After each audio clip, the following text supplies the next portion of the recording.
Assalamualaikum warahmatullahi wabarakatuh. Berjumpa lagi dengan saya Mudasir Syidik, mahasiswa program Magister Pasca UNESA Surabaya, tahun ajaran 2012. Pada hadirin pemirsa dan pendengar di mana saja Anda berada, saya senang bisa berjumpa Anda pada kali ini, bahwa pada kesempatan ini kami akan memproduksi suatu media alternatif untuk pembelajaran yang kami beri nama Digital Storytelling. Perlu diketahui bahwa dunia pendidikan sampai saat ini masih banyak dan perlu untuk berbenah diri guna meningkatkan kompetensi guru sekaligus meningkatkan kualifikasi pembelajaran yang ada saat ini.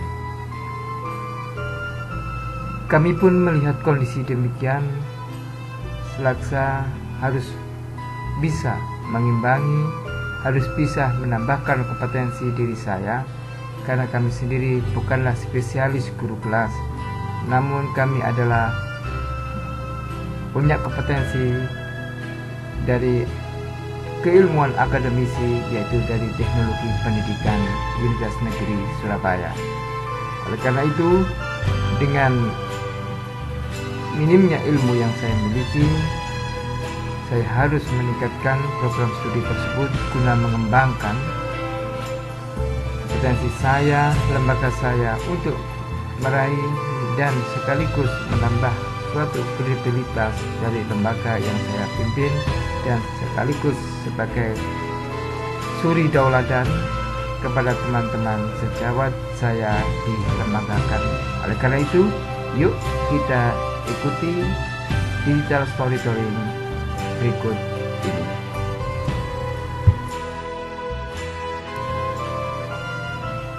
Sejak tahun 2000 itulah saya sudah mulai konsentrasi penuh di dunia pendidikan, terutama di lembaga kami yang kami dirikan, dengan didasari keinginan untuk mengamalkan ilmu yang saya peroleh secara maksimal, yaitu dari teknologi pendidikan sejak tahun 1996.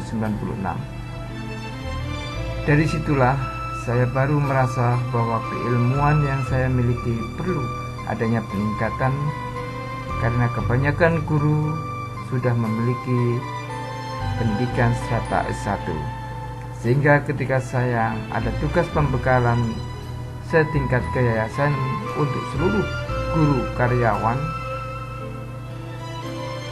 sudah sewajarnya saya harus sudah memiliki keilmuan pendidikan strata S2. Begitu pula dengan proses pembentukan karakter anak yang selama ini kami dengung-dengungkan di lembaga kami. Sebagai seorang teknolog, paling tidak mampu memberikan contoh bagaimana merencanakan suatu strategi pembelajaran, bagaimana menggunakan pendekatan keterampilan prosesnya, bagaimana menggunakan metode dan teknik yang akan digunakan dalam pembelajaran tersebut. Dengan demikian, human performance technology dapat terwujud dari sikap dan perencanaan proses pembelajaran itu. Dengan demikian, bahwa setiap lembaga pendidikan sangat memerlukan seorang teknolog pendidikan, karena di sana akan lebih memahami bagaimana pemanfaatan pembelajaran yang mengaplikasikan teknologi informasi komunikasi, bagaimana pemrograman proses pembelajaran dengan menggunakan e-learning dan menggunakan blended learning untuk setingkat anak-anak.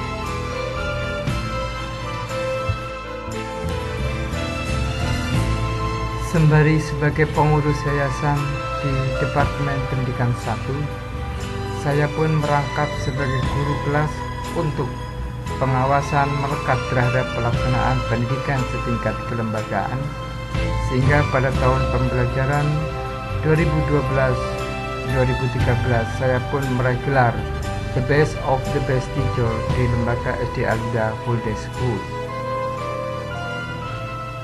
Sehingga dengan demikian, saudara-saudara pendengar dan pemirsa di mana saja berada, bahwa dengan rezeki yang kami peroleh, baik dari tunjangan keyayasanan, tunjangan kelembagaan, dan sekaligus TPP saya yang kami raih sejak PLPG 2011, kami pun alhamdulillah, meski dengan merasa bahwa kami jauh lebih rendah pengetahuan kami dibanding dengan guru-guru kelas yang lain, karena latar belakang pendidikan kami bukanlah guru bidang studi, bukanlah pendidikan sekolah dasar, tapi kami adalah lulusan teknologi pendidikan.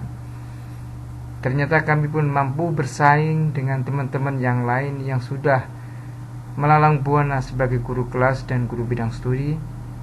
Sebagai buktinya bahwa kami melaksanakan PLPG pada tahun 2012 tersebut dengan diakhiri tes tulis yang merupakan menjadi momok bagi semua guru peserta PLPG yang pada tahun itu banyak yang gagal di ujian tulisnya, sehingga kami pun mendapat nilai 61 di ujian tulis, padahal standar minimum yang harus lulus harus meraih nilai 60. Oleh karena itu, pada total keseluruhan kami pada saat itu kami bisa meraih total 95 di PLPG tersebut, sehingga kami dinyatakan lulus menurut Panitia Rayon 114 Universitas Negeri Surabaya. Dari tahun itulah kami juga memperoleh rezeki TPP yang akan kami gunakan untuk melanjutkan program studi S2 ini. Dari dana-dana yang kami peroleh itulah, baik dari tunjangan yayasan, baik tunjangan pembinaan profesi kelembagaan yang kami terima sejak memperoleh gelar The Best of the Best Teacher, dan sekaligus cairnya TPP saya sejak tahun 2012 tersebut, maka saya mempunyai suatu panggilan diri untuk menempuh program magister dengan tujuan menggali segala kemampuan yang ada pada diri saya, meningkatkan kompetensi saya selaku guru kelas dan pengelola lembaga pendidikan, dan menjadikan berkah dan manfaat dana tunjangan-tunjangan saya tersebut.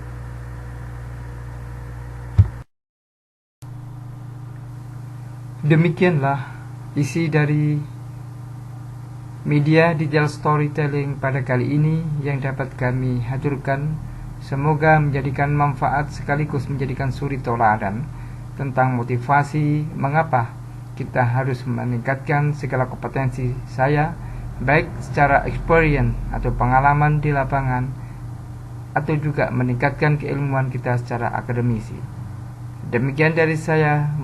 Apabila ada segala kebenaran apa yang saya sampaikan, itu semata-mata hanyalah karena hidayah dari Allah, dan sekaligus apabila ada kekurangan dari segala apa yang saya ucapkan, kami lakukan, dan kami produksi, itu semata-mata karena kebodohan dari diri saya untuk sebagai pemicu dan pemacu dan cambuk untuk meningkatkan kompetensi dan keilmuan diri saya.